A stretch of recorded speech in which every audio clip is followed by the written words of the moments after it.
And because of everything we just both addressed, the topic of a college football playoff, I guarantee down in the comments section is going to certainly bring about a number of shots at both of us as how in the world can we talk about a college football playoff in Michigan in the same sentence? This is a joke kind of thing. But it's a college football playoff and there's 12 teams. If the proposal goes through, that's what's been proposed. And I'm not going to go through the whole rundown of the format. Everybody that's watching, if you need a take on that, I certainly have a ton of videos out on it. It's all over the place. Just look it up in regards to who's going to make it and who's not and how it's going to be selected. Just in regards to the playoff proposal, what are your thoughts? I love it. I've been for expansion really since it started with 4 teams. I thought it was ridiculous when you look at all of major sports to look at, the fact that 3% of the teams in the sport were in the playoff. I thought was insane. When you look at any other sport, including comparable ones, FCS football, I think is 24.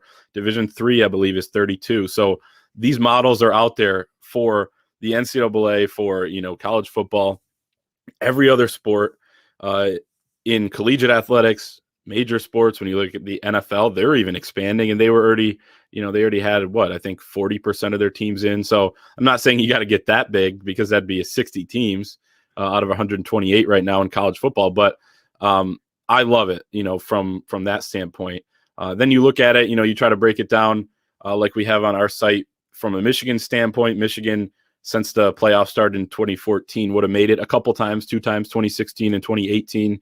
They would have been on the verge a couple other times, finished number 14 in both 2015 and 2019. So they're kind of right there. And then I love it for this aspect as well, because everyone talks about the football factories, the Alabama, Clemson, Ohio State, those top 3 that are always going to be there. And people say, oh, well, why expand it? Because it's just going to be blowouts. Well, I think it could be that way in the first, couple rounds when you see Alabama. We've already seen blowouts with 4 teams. But as this thing goes on, I think as the years progress, when you look at recruiting, they're going to be able to, there's going to be 12 programs that can sell, hey, we're in the playoff consistently here, maybe even up to 20, teams that are in it 2 out of 3 years, or even a third of the time or half the time. They can say, hey, we're there, we're on that same level. I think it's going to even the playing field a little bit in a sport that is desperate for that. I think it's getting a little stale when you look at the playoff and things like that. So I love it on a number of aspects. I guess I didn't watch your take on it, but are you kind of for this, or what do you think?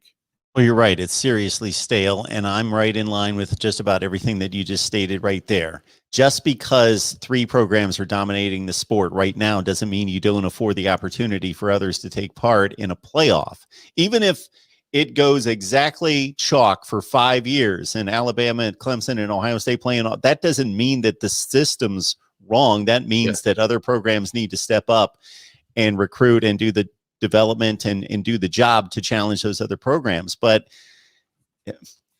when the initial system was set out in 2014, my thought was, well, we've got 5 conferences, 4 spots, so it's automatically broken. Mm-hmm. And I understand that every year somebody will point to the Pac-12 or the Big 12 and say, well, that conference champion doesn't belong. And I get it, but they just don't play enough games against each other for us to have a fair evaluation of the team. So you're dead on. I've cited the same stat with 3% of the entirety of college football being able to make a playoff when there's like 30 to 35% in the NFL, Major League Baseball on down the line. And I'm not trying to make college football like the NFL, but we can raise it to 7%. It's a bit ridiculous. The only 2 aspects of it I don't like. I love the awarding of the conference champions, giving them, forcing the conference champions into the top 4 spots. I enjoy that it's all the Power 5 conferences get in, and I know that it's not technically the Power 5 conferences, but that's the way it's going to play out. And that there was a clear decision Clayton made on the group of 5. I always thought that there was this vague consideration given to them every year that you either needed to say they're out, go play your own playoff, or you're in and we're formally going to give you a spot. You don't play as good a football, so you don't get as many spots, but you get a spot or 2. And if you run through the numbers of the 7 playoff seasons, they would have had one spot, of course, because it's basically guaranteed in every season, and a couple spots in some of those seasons, like last year with Cincinnati and Coastal Carolina. So it's going to be interesting to see the best teams in the group of 5 get a shot, because as it's stated, to date, there's no shot. But the 2 things I don't like, here's the 2 basic things I don't like. I don't like buys. I don't think they work. Yeah. So would you rather have gone 16 then?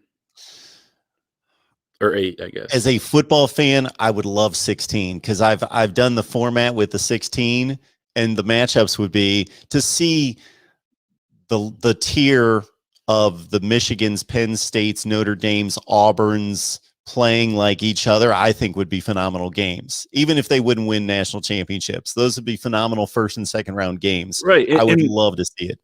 Quick point on that too.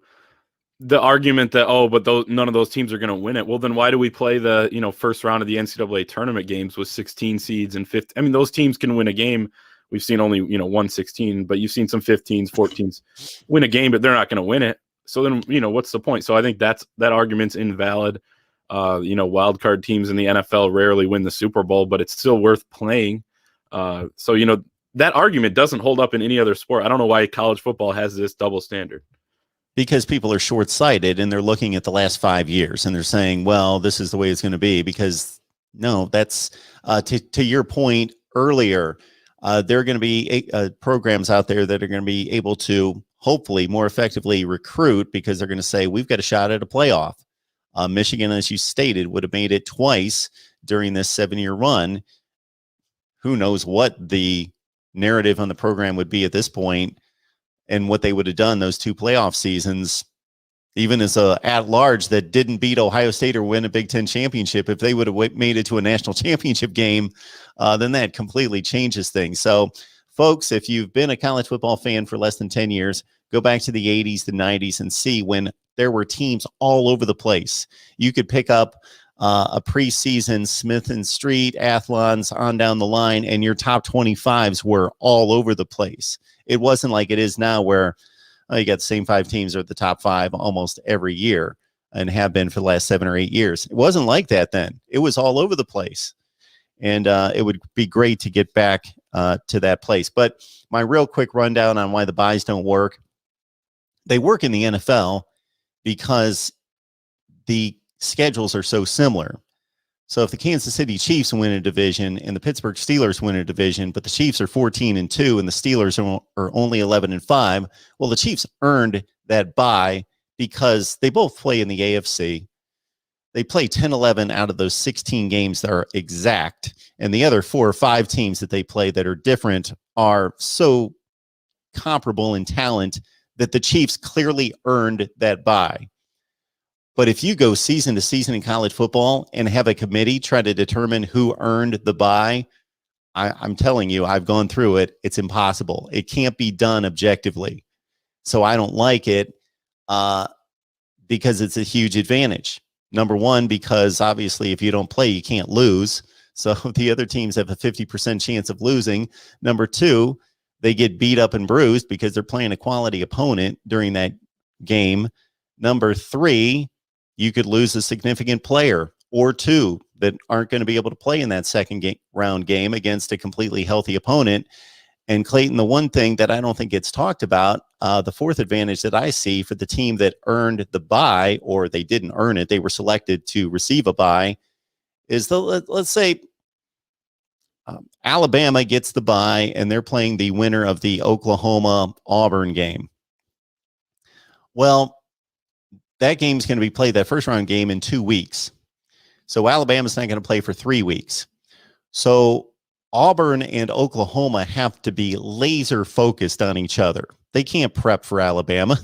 They have to play a really good team. They got to be laser focused and prep for that game.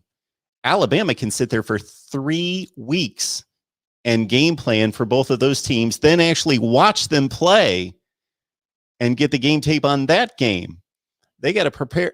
That's just a huge. And as soon as the clock hits 0 on that game, they're game planning while the other team's traveling back from their other games. So Yeah, I just think the advantage. And again, if there was a clear way to determine, okay, the Chiefs are better than the Steelers, it's been proven through the season. Okay, they earned the bye.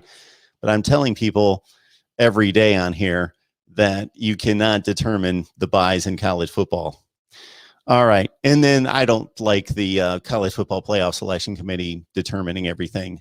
I think there's a way to objectively, and I've worked it out, objectively select the 12, 16 teams, whatever it's going to be, rather than having 13 people run the sport. So I don't like those two factors. But it affords the possibility or the opportunity for all those other teams. I am right on board with you. This is going to be so much better than what it's been.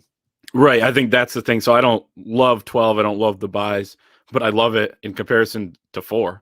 Oh, absolutely. So I'm willing to take what we can get at this point because it's been, in my opinion, such a disaster in terms of just like, why 4? Why did they start it with 4? And we all knew it was going to expand at some point. We'll just get us to 12 right away, or 16 or 8 or whatever it was going to be right away. I don't understand why they had to ease us into this thing and kind of, make the sport so stale in the meantime.